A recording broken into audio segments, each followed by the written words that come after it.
You know I love you back.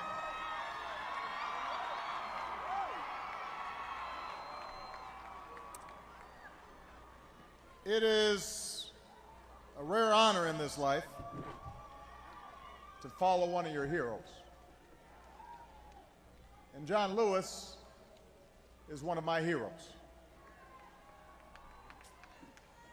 Now, I have to imagine that when a younger John Lewis woke up that morning 50 years ago and made his way to Brown Chapel, heroics were not on his mind. A day like this was not on his mind. Young folks with bedrolls and backpacks were milling about. Veterans of the movement trained newcomers in the tactics of nonviolence, the right way to protect yourself when attacked. A doctor described what tear gas does to the body, while marchers scribbled down instructions for contacting their loved ones. The air was thick with doubt, anticipation, and fear. And they comforted themselves with the final verse of the final hymn they sung. No matter what may be the test, God will take care of you. Lean, weary one upon his breast, God will take care of you. And then his knapsack stocked with an apple, a toothbrush, and a book on government, all you need for a night behind bars. John Lewis led them out of the church on a mission to change America. President and Mrs. Bush, Governor Bentley, Mayor Evans, Congresswoman Sewell, Reverend Strong, members of Congress, elected officials, foot soldiers, friends, fellow Americans. As John noted, there are places and moments in America where this nation's destiny has been decided. Many are sites of war: Concord and Lexington, Appomattox, Gettysburg. Others are sites that symbolize the daring of America's character: Independence Hall and Seneca Falls, Kitty Hawk and Cape Canaveral. Selma is such a place. In one afternoon 50 years ago, so much of our turbulent history, the stain of slavery and anguish of civil war, the yoke of segregation and tyranny of Jim Crow, the death of 4 little girls in Birmingham, and the dream of a Baptist preacher, all that history met on this bridge. It was not a clash of armies, but a clash of wills. A contest to determine the true meaning of America. And because of men and women like John Lewis, Joseph Lowry, Hosea Williams, Amelia Bunton, Diane Nash, Ralph Abernathy, C.T. Vivian, Andrew Young, Fred Shuttlesworth, Dr. Martin Luther King Jr., so many others, the idea of a just America, and a fair America, an inclusive America, and a generous America, that idea ultimately triumphed. Now, as is true across the landscape of American history, we cannot examine this moment in isolation. The March on Selma was part of a broader campaign that spanned generations. The leaders that day, part of a long line of heroes. We gather here to celebrate them. We gather here to honor the courage of ordinary Americans willing to endure billy clubs and the chastening rod, tear gas and the trampling hoof. Men and women who, despite the gush of blood and splintered bone, would stay true to their North Star and keep marching towards justice. They did as Scripture instructed. Rejoice in hope. Be patient in tribulation. Be constant in prayer. And in the days to come, they went back again and again. When the trumpet call sounded for more to join, the people came. Black and white, young and old, Christian and Jew, waving the American flag, singing the same anthems full of faith and hope. A white newsman, Bill Plant, who covered the marches then and who is with us here today, quipped that the growing number of white people lowered the quality of the singing.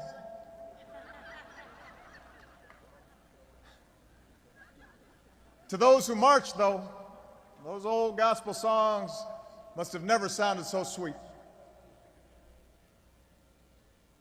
In time, their chorus would well up and reach President Johnson, and he would send them protection and speak to the nation, echoing their call for America and the world to hear. We shall overcome.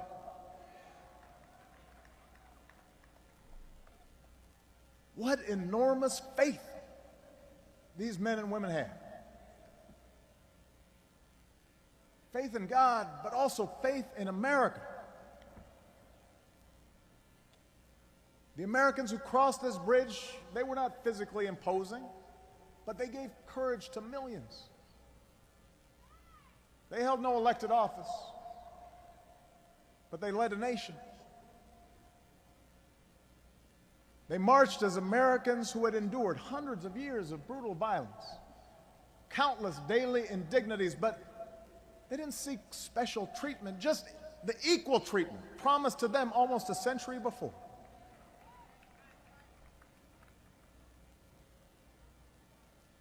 What they did here will reverberate through the ages. Not because the change they won was preordained, not because their victory was complete, but because they proved that nonviolent change is possible, that love and hope can conquer hate.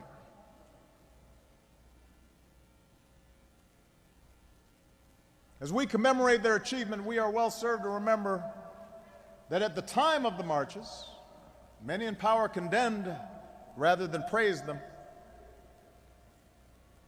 Back then, they were called communists, or half-breeds, or outside agitators, sexual and moral degenerates, and worse. They were called everything but the name their parents gave them. Their faith was questioned. Their lives were threatened. Their patriotism challenged. And yet, what could be more American than what happened in this place?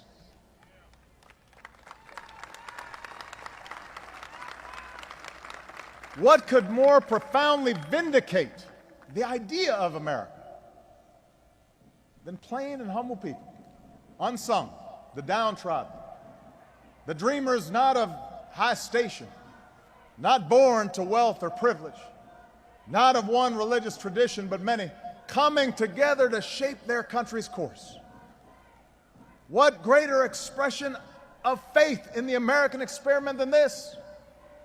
What greater form of patriotism is there than the belief that America is not yet finished, that we are strong enough to be self-critical, that each successive generation can look upon our imperfections and decide that it is in our power to remake this nation to more closely align with our highest ideals.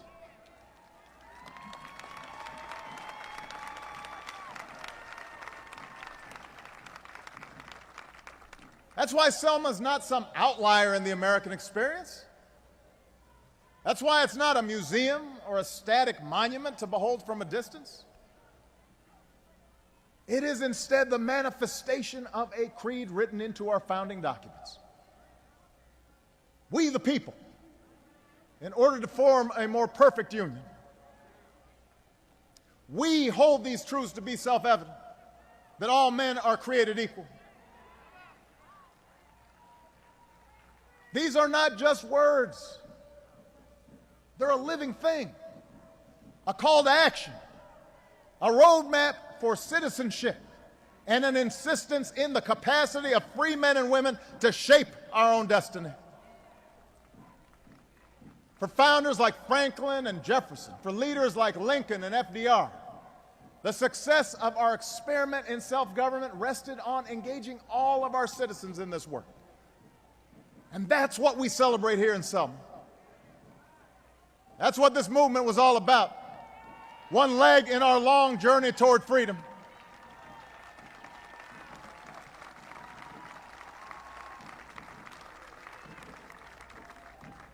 The American instinct that led these young men and women to pick up the torch and cross this bridge, that's the same instinct that moved patriots to choose revolution over tyranny. It's the same instinct that drew immigrants from across oceans and the Rio Grande. The same instinct that led women to reach for the ballot, workers to organize against an unjust status quo. The same instinct that led us to plant a flag at Iwo Jima and on the surface of the moon. It's the idea held by generations of citizens who believe that America is a constant work in progress, who believe that loving this country requires more than singing its praises or avoiding uncomfortable truths. It requires the occasional disruption, the willingness to speak out for what is right, to shake up the status quo. That's America.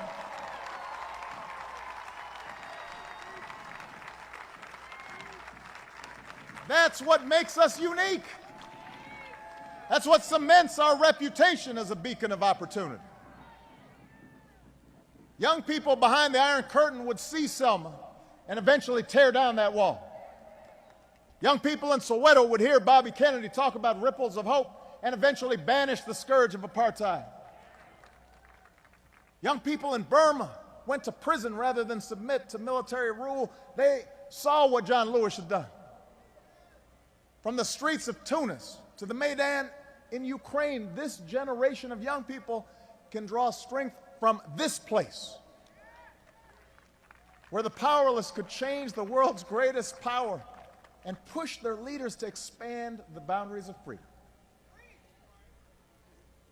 They saw that idea made real right here in Selma, Alabama. They saw that idea manifest itself here in America. Because of campaigns like this, the Voting Rights Act was passed.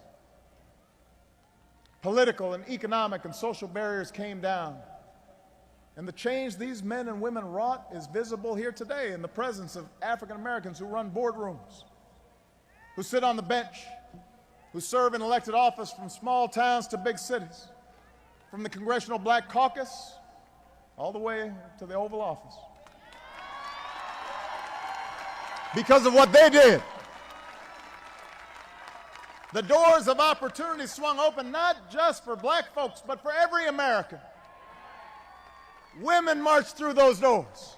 Latinos marched through those doors. Asian Americans, gay Americans, Americans with disabilities, they all came through those doors.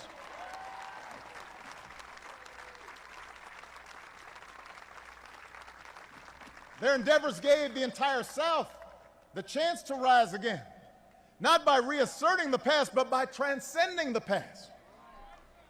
What a glorious thing, Dr. King might say. And what a solemn debt we owe.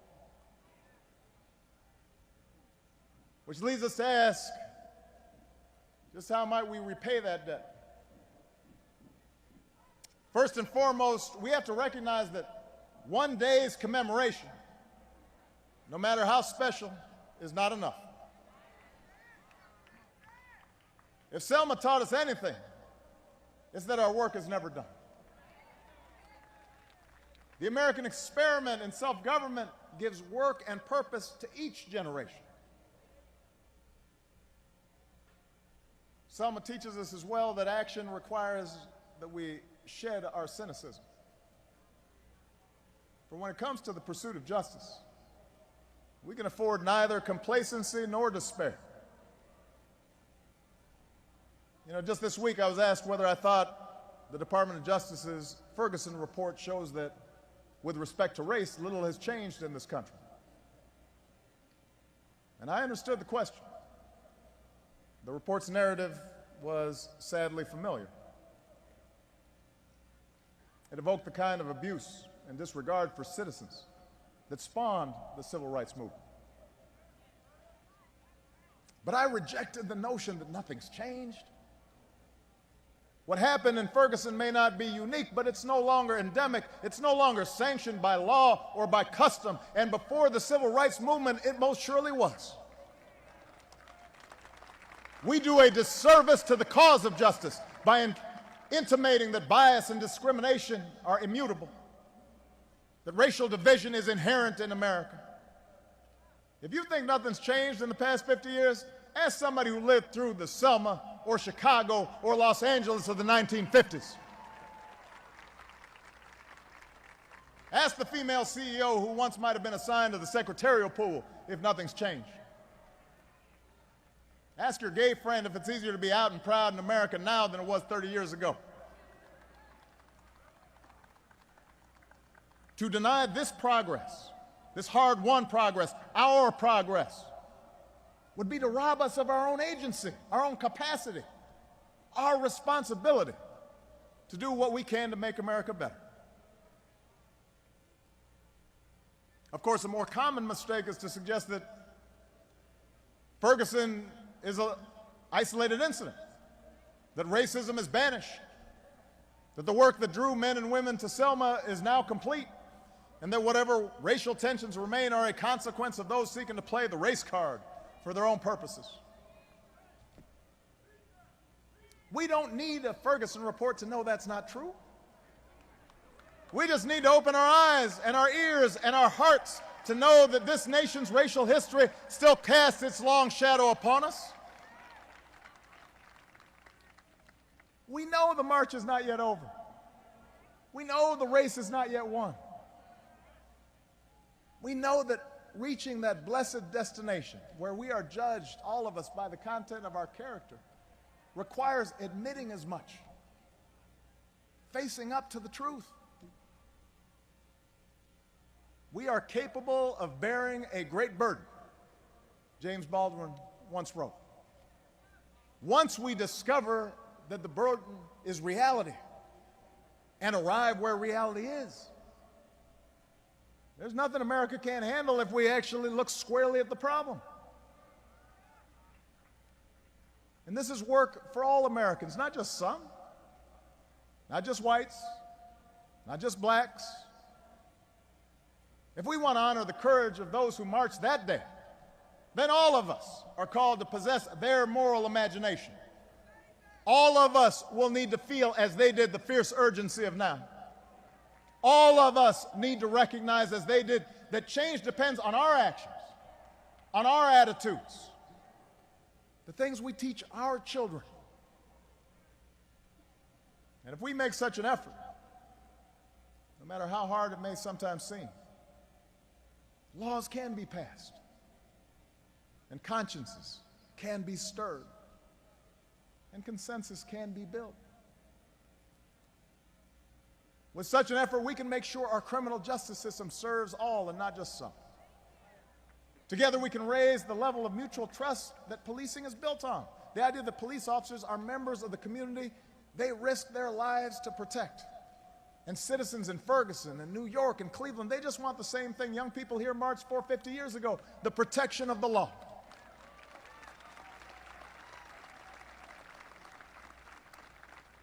Together, we can address unfair sentencing and overcrowded prisons and the stunted circumstances that rob too many boys of the chance to become men and rob the nation of too many men who could be good dads and good workers and good neighbors.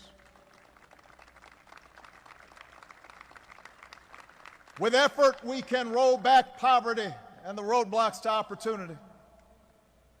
You know, Americans don't accept a free ride for anybody, nor do we believe in equality of outcomes, but we do expect equal opportunity.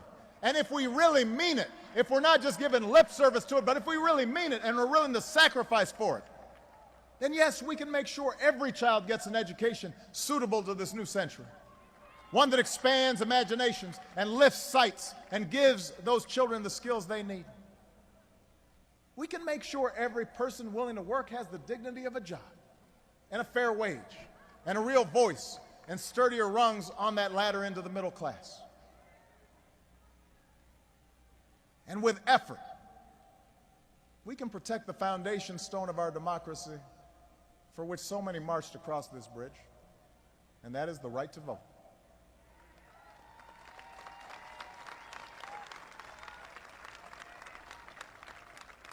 Right now, in 2015, 50 years after Selma, there are laws across this country designed to make it harder for people to vote.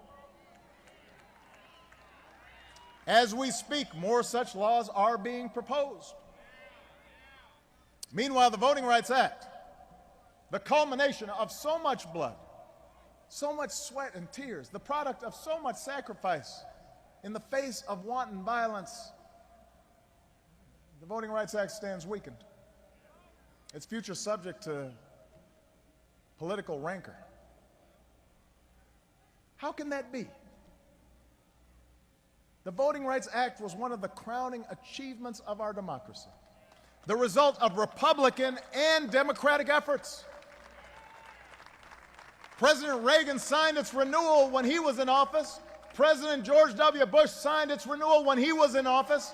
100 members of Congress have come here today to honor people who are willing to die for the right to protect it.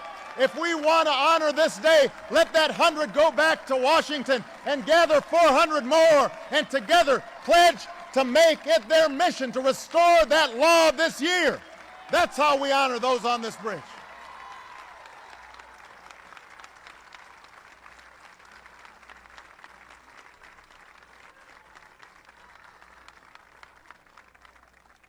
Of course, our democracy is not the task of Congress alone, or the courts alone, or even the president alone.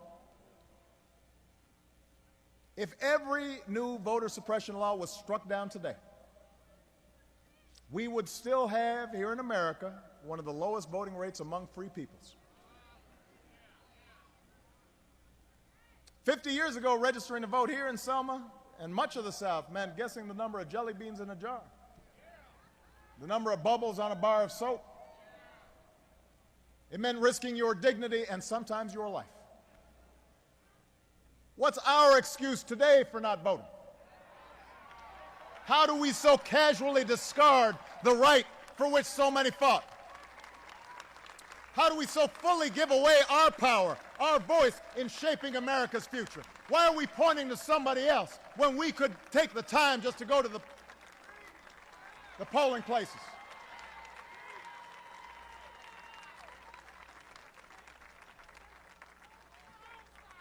We give away our power.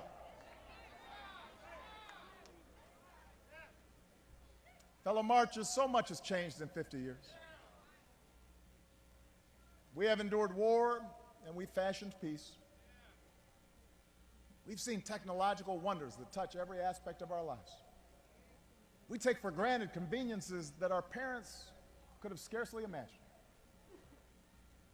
But what has not changed is the imperative of citizenship. That willingness of a 26-year-old deacon, or a Unitarian minister, or a young mother of 5 to decide they love this country so much that they'd risk everything to realize its promise. That's what it means to love America. That's what it means to believe in America. That's what it means when we say America is exceptional.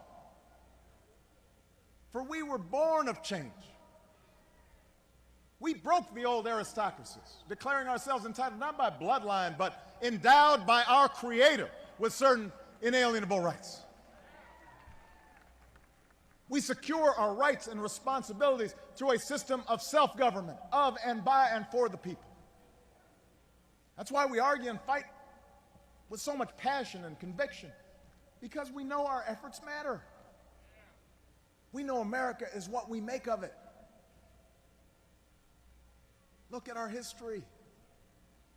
We are Lewis and Clark and Sacagawea, pioneers who braved the unfamiliar, followed by a stampede of farmers and miners and entrepreneurs and hucksters. That's our spirit. That's who we are. We're Sojourner Truth and Fannie Lou Hamer, women who could do as much as any man and then some. And we're Susan B. Anthony, who shook the system until the law reflected that truth. That is our character. We're the immigrants who stowed away on ships to reach these shores, the huddled masses yearning to breathe free, Holocaust survivors, Soviet defectors, the lost boys of Sudan. We're the hopeful strivers who cross the Rio Grande because we want our kids to know a better life. That's how we came to be. We're the slaves who built the White House and the economy of the South. We're the ranch hands and cowboys who opened up the West, the countless laborers who laid rail and raised skyscrapers and organized for workers' rights. We're the fresh-faced GIs who fought to liberate a continent. And we're the Tuskegee Airmen and the Navajo code talkers and the Japanese Americans who fought for this country even as their own liberty had been denied. We're the firefighters who rushed into those buildings on 9/11, the volunteers who signed up to fight in Afghanistan and Iraq. We're the gay Americans whose blood ran in the streets of San Francisco and New York just as blood ran down this bridge. We are storytellers, writers, poets, artists who abhor unfairness and despise hypocrisy and give voice to the voiceless and tell truths that need to be told. We're the inventors of gospel and jazz and blues, bluegrass and country and hip-hop and rock and roll and our very own sound with all the sweet sorrow and reckless joy of freedom. We are Jackie Robinson, enduring scorn and spiked cleats and pitches coming straight to his head and stealing home in the World Series anyway. We are the people Langston Hughes wrote of who build our temples for tomorrow, strong as we know how. We are the people Emerson wrote of, who for truth and honor's sake stand fast and suffer long, who are never tired so long as we can see far enough. That's what America is. Not stock photos or airbrushed history or feeble attempts to define some of us as more American than others.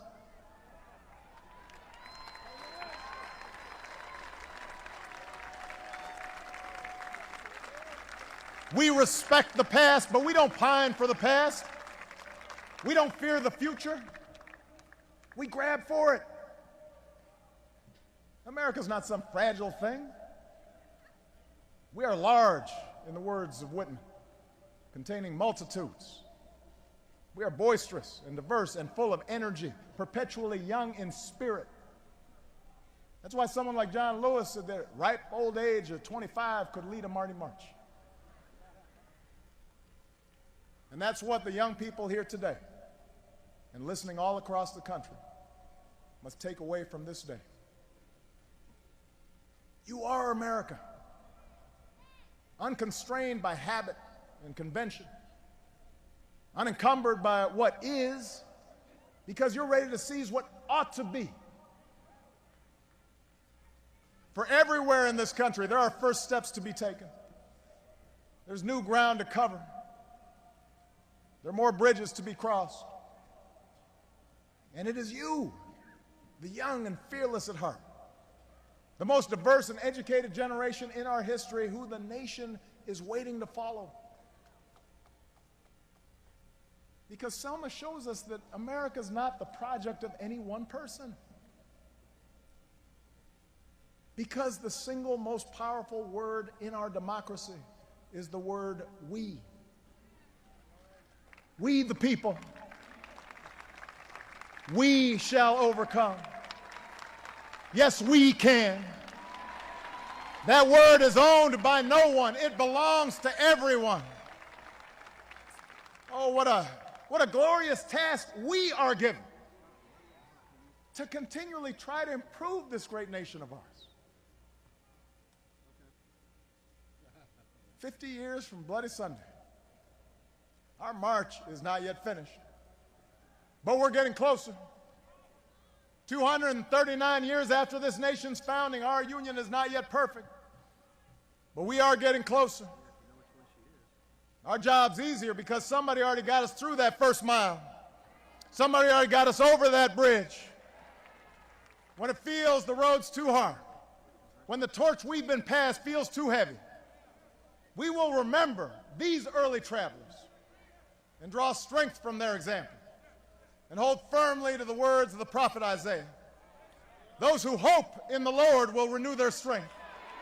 They will soar on the wings like eagles. They will run and not grow weary. They will walk and not be faint. We honor those who walked so we could run. We must run so our children soar, and we will not grow weary, for we believe in the power of an awesome God, and we believe in this country's sacred promise. May He bless those warriors of justice no longer with us, and bless the United States of America. Thank you, everybody.